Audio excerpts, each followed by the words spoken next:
నాని గారు మాత్రం ఈ సినిమాలో జీవిచ్చేశారని చెప్పాలి. ఆయన క్యారెక్టర్ డిజైన్ కావచ్చు, యాక్షన్ సీక్వెన్స్లో ఆయన యాక్టింగ్ అయితే మాత్రం నెక్స్ట్ లెవెల్ ఉంది. అండ్ ఈ సినిమా చూసిన తర్వాత నాకేమనిపించింది అంటే మాత్రం ప్యారడైజ్ సినిమా ఎలా ఉంటుందో అసలు మన ఊహకే వదిలేశారు.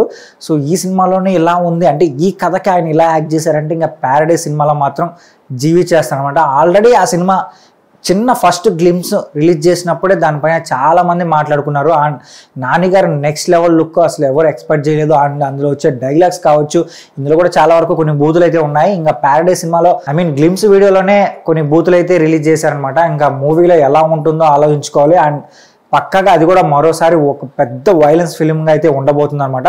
అండ్ హిట్ 3 సినిమా మాత్రం చాలా అంటే చాలా బాగుంది. అండ్ టేకింగ్ కావచ్చు, అలాగే నాని గారి యాక్టింగ్ కావచ్చు, అండ్ ఈ సినిమాలో వచ్చిన యాక్షన్ సీన్స్ కావచ్చు, బ్యాక్గ్రౌండ్ స్కోర్ కూడా చాలా అంటే చాలా బాగుంది అనమాట. అండ్ ఈ సినిమాకి కేవలం 4 రోజుల్లోనే 100 కోట్ల కలెక్షన్స్ అయితే రాబట్టింది. సో ఇప్పుడు నాని గారికి వరుసగా ఇది 4వ హిట్ అని చెప్పాలి. అండ్ సరిపోదా శనివారం సినిమాకి కూడా ఇంచుమించు 100 కోట్ల కలెక్షన్స్ అయితే రాబట్టింది అనమాట. సో ఆ సినిమా తర్వాత మరోసారి ఆయన 100 కోట్ల కలెక్షన్స్ అయితే రాబట్టారు. అండ్ హాయ్ నాన్న సినిమా కూడా మంచి హిట్ అయింది, దసరా సినిమా కూడా మంచి హిట్ అయింది. అండ్ ఇప్పుడు రాబోతున్న ఆయన లైనప్ చూసినా కూడా చాలా అంటే చాలా గట్టిగా ఉంది. ప్యారడైజ్ సినిమా పైన మాత్రం చాలా ఎక్స్పెక్టేషన్స్ ఉంది కాబట్టి సో ఆ సినిమా కూడా ఖచ్చితంగా 100 కోట్లు కొట్టే ఛాన్స్ అయితే గట్టిగా కనిపిస్తుంది. అండ్ నాని గారు అయితే మాత్రం ప్రజెంట్ ఇప్పుడున్న జనరేషన్ హీరోలు అయితే మాత్రం ఆయన వరుస హిట్స్తో దూసుకెళ్తున్నారని చెప్పాలి.